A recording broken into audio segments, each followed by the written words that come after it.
잘 다스리는 장로들은 배나 존경할 자로 알되 말씀과 가르침에 수고하는 이들에게는 더욱 그리할 것이니라.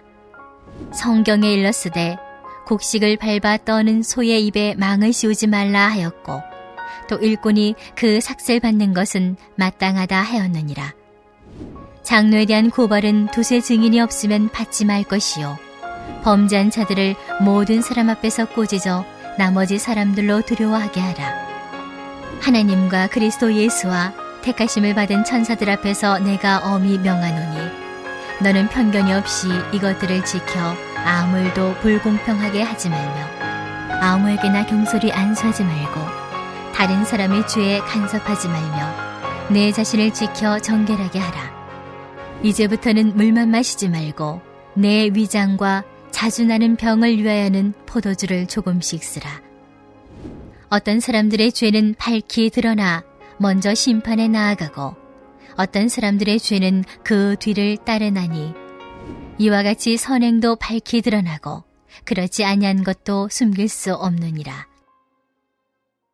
아멘. 할렐루야. 오늘 하루도 주님의 말씀 앞으로 오신 성도 여러분에게 하나님과 예수 그리스도를 통해서 오는 은혜와 평강이 넘치기를 축복합니다. 오늘 말씀에서 바울은 디모데에게 장로에 관한 교훈을 주고 있습니다. 17절부터 18절에서는 장로에 대한 예우에 대해서 이야기하고 19절부터 21절에서는 장로에 대한 고발과 건징에 대하여 22절부터 25절까지는 장로를 포함한 임직자를 세울 때 주의할 것에 대해서 말해주고 있습니다. 본문을 읽다 보면 장로에 대한 사항이 많이 나옵니다. 말씀 가운데 장로가 누구에 관한 말씀인지 조금 혼동이 있을 수 있는데요. 이 부분을 먼저 짚고 간다면 조금 이해하시기가 좋을 것 같습니다. 장로는 어른이라는 뜻입니다. 이는 한 공동체를 이끄는 지도자를 의미합니다. 사도 바울은 17절에서 다스리는 일과 말씀과 가르침에 수고하는 장로가 있음을 말합니다. 이에 종교개혁자 칼빈은 장로를 두 분류로 나누어서 이야기하는데요. 7일을 하는 장로와 7일을 하며 말씀을 전하는 장로. 우리는 이를 장로와 목사로 나누어 표현합니다. 사도 바울은 그들을 존경하라고 말합니다. 그리고 이어진 18절을 보면 신명기 25장 4절 말씀과 마태복음 10장 10절의 말씀을 인용하며 주의 일에 힘쓰는 자들이 받는 삭세에 대해서 말해줍니다. 이런 것들로 볼 때 바울이 말하는 장로는 다른 직업을 갖지 않고 주의 일을 위하여 온전히 헌신하는 자를 말합니다. 지금의 시대로 말하면 목사라고 여겨집니다. 말씀에서 우리는 먼저 장로의 직무를 알 수 있습니다. 먼저는 잘 다스리는 것입니다. 그리고 그보다 더 중요하다 말하는 직무는 말씀과 가르침입니다. 교회에서 사역을 하다 보면 참 다양한 일들을 하게 됩니다. 신방도 하고 예배를 드리고 기도를 하기도 합니다. 장례나 결혼식에 참여하거나 집례를 하는 경우도 있고요.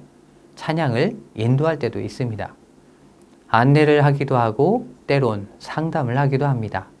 프로그램을 기획하고 진행하기도 합니다. 이러한 일들 모두를 다 잘해낸다면 참 좋은 일입니다. 하지만 그렇지 못한 경우도 종종 있습니다. 그러다 보면 다른 사람들과 비교를 당하기도 합니다. 오늘 사도 바울은 그런 다양한 일들 중에서 더 중요한 사역이 있음을 말해주고 있습니다. 예수님께서 부활하시고 베드로에게 찾아가 말씀하셨던 바로 그 명령입니다. 내 양을 치라. 내 양을 먹이라. 사도 바울은 말씀과 가르침 사역이 얼마나 귀하고 중요한지를 분명하게 알게 합니다. 성령의 은혜가 임하는 말씀, 능력의 말씀만이 성도에게 참 생명을 주기 때문입니다. 사도 바울은 이런 장로를 배나 존경하라고 권면하고 있습니다. 여기에서 존경이라고 번역된 티메스는 가치, 가격, 보상을 의미합니다. 즉 존경은 정신적인 존경뿐만 아니라 물질적 차원을 포함한 대우를 뜻하고 있습니다. 사도 바울은 장로를 배나 존경하라고 권면하고 이어진 18절을 통하여 그 사례가 마땅한 것을 밝히고 있습니다. 19절부터 20절은 장로에 대한 고발에 대한 그런 이야기를 나눕니다. 장로들은 공동체 앞에 서는 사람들이기 때문에 미움을 받아 비방을 받을 수 있습니다. 그래서 사도 바울은 구약의 전통에 의거한 법을 제시합니다. 두세 증인이 있을 때야만 그 고발을 받는 것입니다. 이렇게 하는 것은 권위를 세움으로 교회의 질서를 세우기 위함입니다. 교회는 직분에 따른 계급이 있는 것이 아닙니다. 그렇게 모두가 평등하고 어떤 제약도 없습니다. 무엇이든지 할 수 있는 자유가 있습니다. 하지만 질서는 필요합니다. 예를 들어 모든 성도들이 자기의 생각만 맞다고 생각하고는 각자의 주장을 한다고 생각해 보십시오. 그러면 한 가지 일에도 의견이 계속 갈리게 되어서 갈팡질팡하다가 결국 아무 일도 하지 못하게 될 것입니다. 그렇게 교회는 질서가 필요하고 그러기 위하여 장로의 권위를 인정하고 따라야 합니다. 그렇다고 무작정 권위말을 세우라는 말은 아닙니다. 장로의 잘못이 드러나게 된다면 공개적으로 징계하라고 말합니다. 인간적으로 볼 때는 체면을 위해서 조용히 지나가는 것이 미덕이라고 여길 수도 있습니다. 하지만 사도 바울은 오히려 숨기지 않고 드러내 그것을 보는 모든 사람들도 두려움과 경각심을 가지도록 하라고 말합니다. 또한 장로의 자리는 영향력이 큰 자리이기에 그 사람의 잘못은 한 사람의 잘못이 아닌 공동체의 잘못이 되기에 이것을 더욱 엄중하게 다뤄야 하는 것이죠. 이런 잘잘못을 다루는 데 있어서 사도 바울은 엄중한 명령을 내립니다. 21절입니다.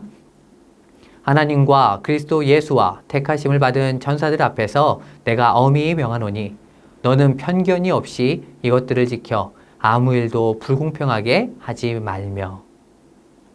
바울은 하나님과 그리스도 예수와 택하심을 받은 천사들 앞에서 명합니다.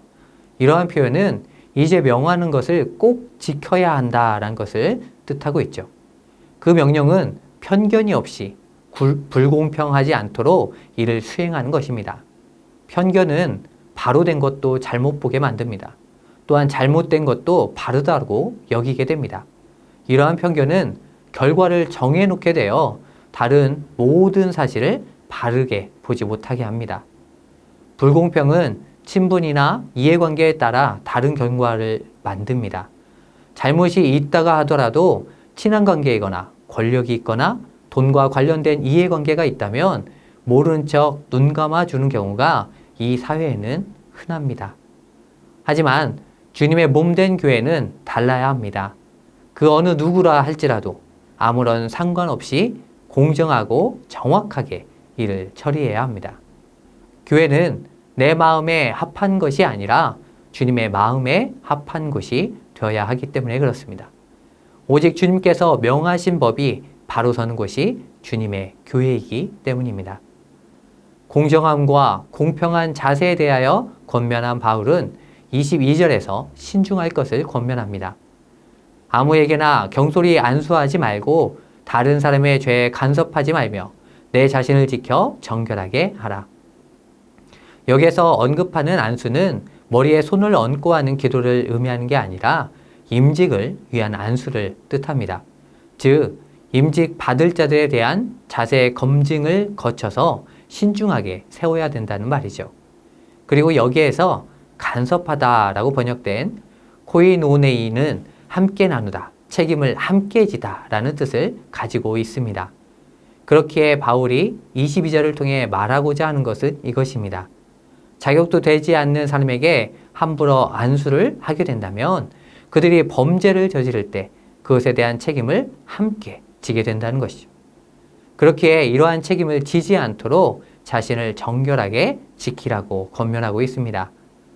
이어진 23절은 다소 어색하게 느껴질 수 있습니다. 갑자기 물만 마시지 말고 포도주를 먹으라고 권하고 있으니까 말이죠. 이 권면은 22절의 하반부에 언급한 자신을 정결하게 지키라는 권면과 관계가 있습니다. 당시에 거짓 교사인 금욕주의자들은 영향이 교회에도 미치고 있었습니다. 그들은 철저한 금욕 생활로 포도주나 포도로 만든 것은 먹지 않고 물만 먹으며 생활했습니다. 그런데 사실 근동 지방에서는 물만 마시는 것은 상당히 위험한 일 중 하나였습니다. 근동 지방은 강수량이 적고 날씨가 무덥기 때문에 물이 불결하고 병균에 오염되어 있는 경우가 많았기 때문입니다. 이런 물들을 복용할 경우에 배탈과 위장병을 유발하게 됩니다. 디모데도 이런 상태에 처한 것으로 보입니다. 그렇기에 바울은 물 대신 음료수로 빈번하게 사용되는 포도주를 마시라고 권했습니다. 또한 포도주는 질병 예방이나 치료제로도 쓰였기 때문에 건강을 위해서 포도주를 사용하라고 권한 것입니다. 마지막으로 24절부터 25절에서 사도 바울은 두 가지 분류의 사람들을 언급하며 안수하는 것에 대한 지침을 줍니다. 첫 번째 분류는 모두 드러난 이들입니다. 죄가 드러난 사람과 선행이 드러난 사람. 이들은 이미 드러났기 때문에 어려움이 없습니다. 공평하고 공정하게 진행하면 됩니다. 두 번째 분류는 명백하게 드러나지 않은 사람들입니다. 바울은 그 모든 것은 결국 드러나기 마련이기에 더 신중에 신중을 더하고 철저한 조사로 임직에 적합한 인물을 가려내라고 권면하고 있습니다. 오늘 말씀을 통하여 사도 바울은 교회를 이끌어가는 장로와 임직자에 대하여 행해야 할 바를 알려주고 있습니다. 성도들은 장로를 존경함으로 대하고 장로 또한 최선을 다하여 잘 다스리고 말씀도 잘 전해야 합니다. 모든 일들을 공평하고 공정하게 또한 신중하게 처리하여 억울한 일이 없도록 해야 합니다. 이렇게 사도 바울의 권면에 순종하여 주님의 몸된 교회를 온전히 세우는 믿음의 성도님들이 되시기를 축복합니다. 함께 기도하겠습니다. 주님의 몸된 교회를 위하여 기도하겠습니다. 목사, 장로, 재직들과 성도들이 주님께 순종하며 은혜 가운데 나가도록 기도하겠습니다. 또 코로나19로 어려움을 겪는 모든 것의 회복을 위해서 또 2학기 신앙 강좌와 사역들을 위해서 기도해 주십시오.